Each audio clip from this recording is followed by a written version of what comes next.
नमस्कार, मैं हूं आपके साथ अनुष्का और आप देख रहे हैं न्यूज समाचार जनता की आवाज। आइए रुख करते हैं आज की खास खबरों की ओर। अजमेर से बड़ी खबर सामने आ रही है। अजमेर प्रवास पर आए पूर्व आरटीडीसी अध्यक्ष धर्मेंद्र राठौर की ओर से अजमेर क्लब में बुधवार को मीट द प्रेस कार्यक्रम आयोजित किया गया। इस मीट द प्रेस कार्यक्रम में पूर्व आरटीडीसी अध्यक्ष धर्मेंद्र राठौर ने मीडिया प्रतिनिधियों से आत्मीयता से मुलाकात की और उनसे विभिन्न मुद्दों पर चर्चा के साथ ही कांग्रेस के कार्यकर्ताओं से मिले।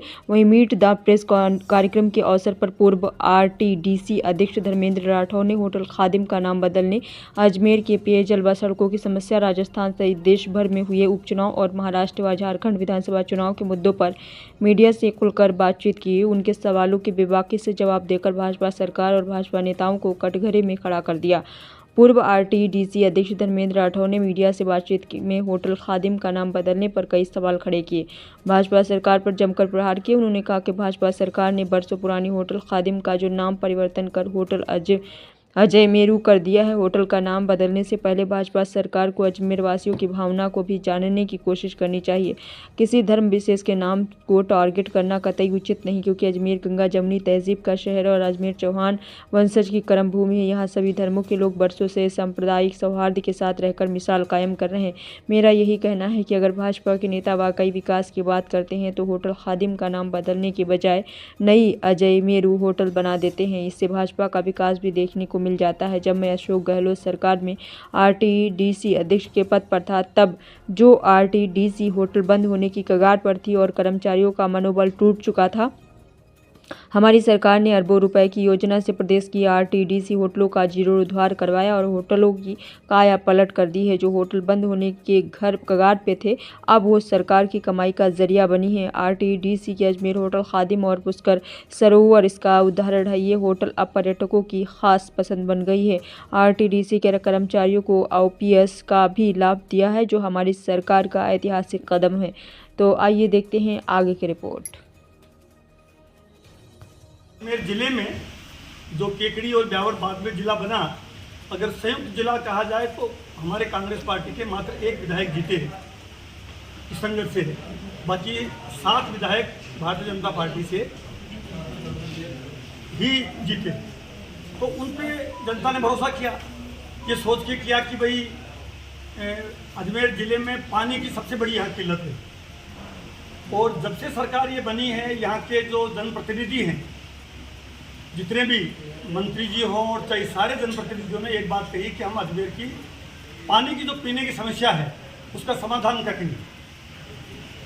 ये जान के हमें बहुत दुख हो रहा है कि 1 साल होने को आया, अभी तक बातें खूब हुई हैं, लेकिन पीने की पानी की समस्या का स्थायी समाधान का कोई रोड मैप अभी तक जनता को नहीं दिखाया आपके माध्यम से, या अभी तक कोई उनका क्लियरिटी नहीं आई कि ये पानी का स्थायी समाधान किस तरीके से होगा। हम चाहते हैं कि ये अजमेर की भीषणतम समस्या है और इसको एड्रेस इनको करना चाहिए। दूसरी, यहाँ सड़कों की जो स्थिति बनी हुई है, आपको पता है, यहाँ बड़े बड़े गड्ढे हो गए। डबल इंजन की सरकार ये कह के वोट लिया, और अजमेर में तो डबल इंजन नहीं ट्रिपल इंजन है यहाँ तो, कि भारत सरकार में भी यहाँ के जनप्रतिनिधि सांसद एवं मंत्री हैं, राजस्थान सरकार में भी यहाँ के जनप्रतिनिधि बड़े इंपॉर्टेंट पोजीशन में बैठे हैं, मंत्री भी हैं, और मंत्री का दर्जा प्राप्त भी अजमेर जिले के जो सीनियर लीडर्स हैं बीजेपी के, वो लोग बैठे हैं। नगर निगम भी जो बोर्ड है वो बीजेपी का है। तो इतना कुछ होने के बाद भी अजमेर में जो डेवलपमेंट है सिटी का, वो बिल्कुल नहीं हो रहा है, और सड़कें बहुत बड़े बड़े गड्ढों में तब्दील हो गई। बरसात इतनी आई, बरसात अब गए भी काफ़ी दिन हो गए, लेकिन कोई बरसात के बाद तत्काल सड़कें बनना चाहिए वो नहीं बनी। बयान आए दिन आ रहे हैं, यहाँ के जो प्रभारी मंत्री हैं, जो डिप्टी सीएम भी हैं, उनके बयान भी आते हैं, यहाँ के मंत्री जी के बयान भी आते हैं, लेकिन असल में ज़मीन पे कुछ नहीं उतरता है। तो हम आपके माध्यम से सरकार से ये कह रहे हैं कि अब 1 साल हो गया है, इसका भी आपको स्थिति स्पष्ट करनी चाहिए। यहाँ की जो हेल्थ इंफ्रास्ट्रक्चर जो हमारी सरकार के टाइम में हुआ था, मेडिकल कॉलेज है, जेएलएन अस्पताल है, दोनों की जो हालत है वो आपसे छुपी हुई नहीं है। अस्पताल बरसात के टाइम में क्या हालत हो जाती है अस्पताल की, और मरीजों की क्या परिस्थितियों से मरीज गुजरते हैं, लेकिन उसका भी अभी तक कोई इन्होंने स्थायी समाधान या कोई उसको और स्ट्रेंथन करने के लिए कोई उपाय नहीं किया। कहने का मतलब है कानून व्यवस्था की बड़ी बड़ी बातें की गई, या अजमेर में बड़े होर्डिंग स्लोगन लगे कि कानून व्यवस्था, उस वक्त जब हमारी सरकार थी गहलोत साहब जी के शासन में बड़ी कानून व्यवस्था की बातें हुई। और अब 1 साल होने को आया, आप देख रहे हो आए दिन कानून व्यवस्था के समाचार, कभी एसडीएम के थप्पड़ लग रहा है, तो कभी किसी को फिरौती के रूप में थ्रेट हो रही है, बच्चों के साथ में, छोटे छोटे बच्चों के साथ बलात्कार हो रहे हैं। किशनगढ़ के एक व्यापारी को वो उसकी मिली हुई है, एक तरह से चैलेंज मिला हुआ, धमकी मिली हुई है। ऐसे ही बहुत से व्यापारी अजमेर में, जयपुर में, यानी कानून व्यवस्था एकदम यहाँ की लचर है, एकदम फेल्योर है। तो कानून व्यवस्था पर भी इन्होंने कुछ भी बड़े बड़े बातें किए थे कि हमारी सरकार आएगी रोजगार के लिए। यहाँ के अजमेर के आप सब जानते हो, अजमेर की जो बेरोजगार है, भर्तियाँ कितनी, 1 साल हो गया, कोई भर्ती नाम की चीज़ यहाँ कोई गिनी चुनी। हमारे सरकार के टाइम में जो भर्ती प्रोसेस में थी वो भर्तियाँ थोड़ी बहुत निकली है, वो भी 1 लाख से ज़्यादा पद, हमारे 1.5 लाख से ज़्यादा पद उस वक्त हम छोड़ के गए थे, वो भी इन्होंने पूरे नहीं मिले हैं। तो कहने का मतलब है कि हर मोर्चे पे सरकार विफल है। हम उन सरकार से मांग कर रहे हैं कि अपना जो विजन है, अपना जो दृष्टिकोण है, अपना जो उसको जनता के सामने जरूर करना चाहिए। अभी राइजिंग राजस्थान की बातें हो रही है, करोड़ों के अरबों के MOU साइन हो रहे हैं, धरातल पे कुछ नहीं उतर रहा है, और धरातल पे कुछ नहीं उतरना, ऐसा हमें जानकारी मिली। सबसे बड़ी बात भी आपने देखा ही होगा कि RTDC की जो होटल है, जो यहाँ के बिल्कुल पास में है, सामने है, और राजस्थान टूरिज्म डेवलपमेंट कॉरपोरेशन 1979 में बन गया था, 1979 में। और पहली चेयरमैन जयपुर की जो राजमाता थी गायत्री देवी जी, उसकी चेयरमैन रही। 94 में महाराजा गद सिंह जी इसके चेयरमैन रहे, और उसी कड़ी में मुझे भी अशोक गहलोत जी की सरकार में RTDC का चेयरमैन के रूप में काम करने का सौभाग्य मिला। अपने आप में राजस्थान में बहुत बड़ा निगम है, बहुत बड़ा कॉरपोरेशन है, और हमने 2 साल में, जो मेरा कार्यकाल रहा करीब 2 साल का, उसमें क्या क्या काम हुए वो आपके सामने है। खादिम होटल की स्थिति बहुत जर्जर हो गई थी, कोई रुकने के लिए उसमें गेस्ट भी आते थे, भवन जर्जर हो गया था। हमने राजस्थान में उन होटलों को जो हेरिटेज प्रॉपर्टी थी या जिनको करना जरूरी था टूरिस्ट को फैसिलिटी देने के हिसाब से, आप देख रहे हो आज खादिम RTDC की जो होटल है अजमेर वाली, कितने भव्य भवन बन के खूबसूरत बन के तैयार। अब उसमें यानी 3 स्टार कैटेगरी की वो होटल बन चुकी है। पुष्कर में आप जाओगे तो सरोवर की जो होटल है उसकी भी स्थिति बिल्कुल जर्जर थी। तो कोई ज़माने में आज़ादी से पहले जयपुर रियासत का वो हाउस था, जयपुर घाट पे बना हुआ था, उसको भी हमने पूरा दिल से, मनोयोग से, इतना अच्छे से, और सरकार ने, मुख्यमंत्री जी ने, सरकार ने, मुख्यमंत्री अशोक गहलोत जी ने RTDC को फंड्स देने में कोई कमी नहीं छोड़ी। आपको पता है सरकारें यहाँ राजस्थान में एक बार बीजेपी एक बार कांग्रेस आई, जब जब भी बीजेपी की सरकार आई तब तब RTDC को बंद करने की तैयारियां करने की बातें चली। सरकारी कर्मचारियों को रिवर्स डेपुटेशन में भेज दिया गया, कर्मचारियों को सैलरी के टोटे थे, वो रिटायरमेंट के बाद भी उनको पैसा नहीं मिलता था, और ऐसी प्रॉब्लम हो गई थी, बेचने की तैयारियां कर ली गई। जब जब भी गहलोत साहब मुख्यमंत्री बने, RTDC की होटलों को स्ट्रेंथन करने का प्रयास किया। मेरे को जो कार्यकाल मिला आपके सामने है, उसका जो अजमेर वाली होटल है उसका विजिट किया है। पत्रकारों के लिए भी हमने उसमें रियायतों, दर पे रुकने का, खाने का इंतजाम किया। कहने का मतलब है पूरे RTDC का हमने काया पलट किया। हमने पहले सोन व्हील जो ट्रेन है वो चलाई, हमने पहला नया इनोवेशन किया, हेलीकॉप्टर जाय राइड शुरू किया। हेलीकॉप्टर जाय राइड पहला अभिनव प्रयोग था, वो बड़ा सक्सेसफुल प्रयोग था। अजमेर को नया टूरिस्ट डेस्टिनी बनाए, टूरिस्ट पॉइंट बनाए। भैरू घाटी को हमने कैसे डेवलप किया आपके सामने है। पुष्कर को हमने पुष्कर विकास प्राधिकरण बनाया, ब्रह्मा मंदिर का जीर्णोद्धार किया, और पुष्कर सरोवर में जिस तरह से गंदा पानी जाता था, बरसों पुरानी समस्या थी, उसको भी हमने उसी वक्त इसको प्राथमिकता पे लेके मुख्यमंत्री जी खुद भी महादीपदान कार्यक्रम किया, पशु मेला लगा, उसमें मुख्यमंत्री जी को हम लेके आए।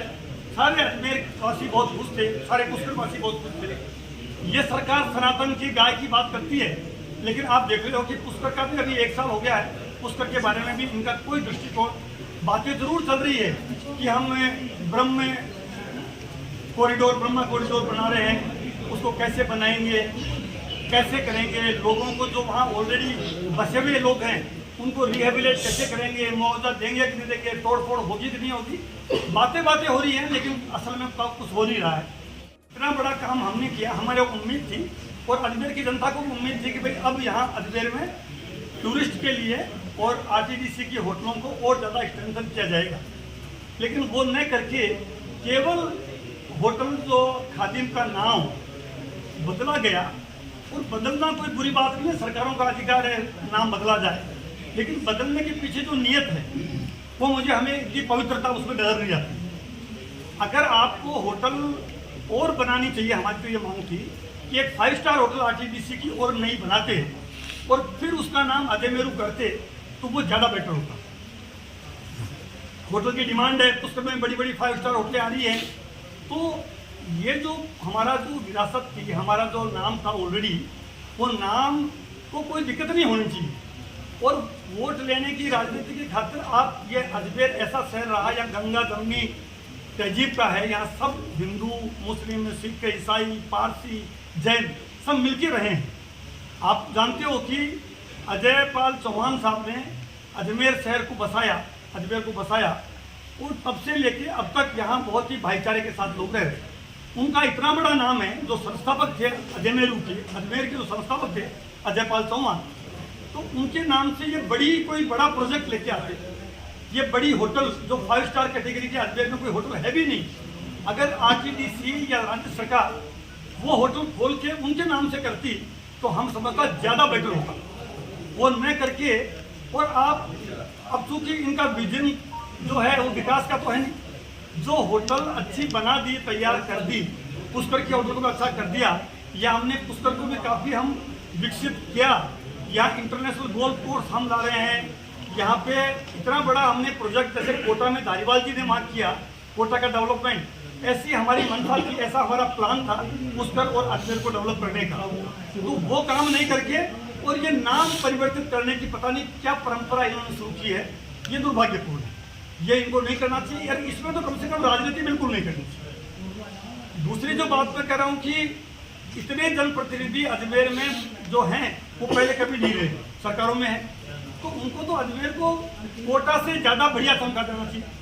कोटा जैसा बनाया धारीवाल जी ने, अब मौका मिला इनको सरकार में महत्वपूर्ण पदों पे बैठेंगे लोग, इनको कोटा से कंपटीशन करके कोटा से बेटर बनाना चाहिए, और उसको नाम फिर ये कुछ भी करें, यानी अपना प्रोजेक्ट में अपना नाम करें तो ज़्यादा बेटर हो।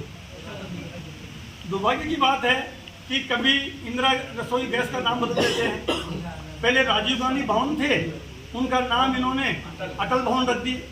मतलब अटल जी का भी व्यक्तित्व बड़ा था, उनका भी कुछ अलग भवन पंचायत में बनाते, उसका नाम करते। इंदिरा जी बहुत बड़ी हमारी नेता रही है, तो नाम बदलने से आपका काम चलने वाला नहीं है। आप नाम बदल के अपन उस नाम के पीछे छुपना चाह रहे हो, वो छुप नहीं सकोगे। आप ऐसा काम करो कि आपका नाम इतिहास में नाम उसी का रहेगा जो कुछ करके जाएगा। नाम बदलने वालों का कभी कोई बहुत बड़ा नाम रहा नहीं। ये तो किसी समुदाय को आप राजी करो, किसी समुदाय को आप, ये वोट की राजनीति कम से कम नाम में तो नहीं होनी चाहिए। ये हमारी दरख्वास्त है। कुछ करोगे क्या इससे? नाम जो बदला है, कराई है, आज पहली बार आपसे बात की है। अभी जब हमको पता पड़ा, जो यहाँ के आप सबसे मुखातिब भी हो रहे हैं, इसके लिए आगे क्या हम हमारे जो शीर्ष नेतृत्व है उनसे भी बात करेंगे, यहाँ की जन भावना क्या है उससे भी। बल्कि हम तो ये भी कहेंगे अगर इनको नाम भी बदलना था तो कम से कम अजमेर की जो जनता है, जो यहाँ की जन भावना क्या है, कम से कम उनसे मैंडेट देते। अब तो जमाना आ गया है प्लेबिसाइट का, किया है स्टेट लेवल पे भी किया है, जिला लेवल पे भी किया है। और देखो अभी सरकार का यानी 6 महीने तक तो हनीमून पीरियड होता है, तो 6 महीने में अगर हम विरोध करना शुरू करते तो हमने तो साल भर दे दिया। लेकिन देखो अब है ना, अब कांग्रेस को कोसने से उनका काम नहीं चलेगा। अब तो उनको एग्जैक्ट जनता को रोड मैप बताना पड़ेगा कि ये हम रोजगार के लिए कर रहे हैं, ये हम सड़कों के लिए कर रहे हैं, ये पानी के लिए। आए दिन हम प्रेस में पढ़ते रहते बयान मंत्रियों के, नेताओं के, पानी का इंतजाम हो रहा है, आना सागर से पानी ला रहे हैं, कोई कह रहा है कि फाई सागर से पानी ला रहे हैं, तो बिशलपुर से हमने पानी बढ़ा दिया है। जितना पानी बिशलपुर का अजमेर को एग्रीमेंट है वो पानी ले आओगे तो ही समस्या का समाधान हो जाएगा। अच्छा, जो राजस्थान के उपचुनाव है, अलवर जिले में रामगढ़ विधानसभा में मैंने काम किया। मैं पक्का यकीन करता हूं कि रामगढ़ से हम पक्का चुनाव जीतेंगे और राजस्थान के बाई इलेक्शन 7 हैं तो हम बहुमत कांग्रेस पार्टी जीतेंगे। रही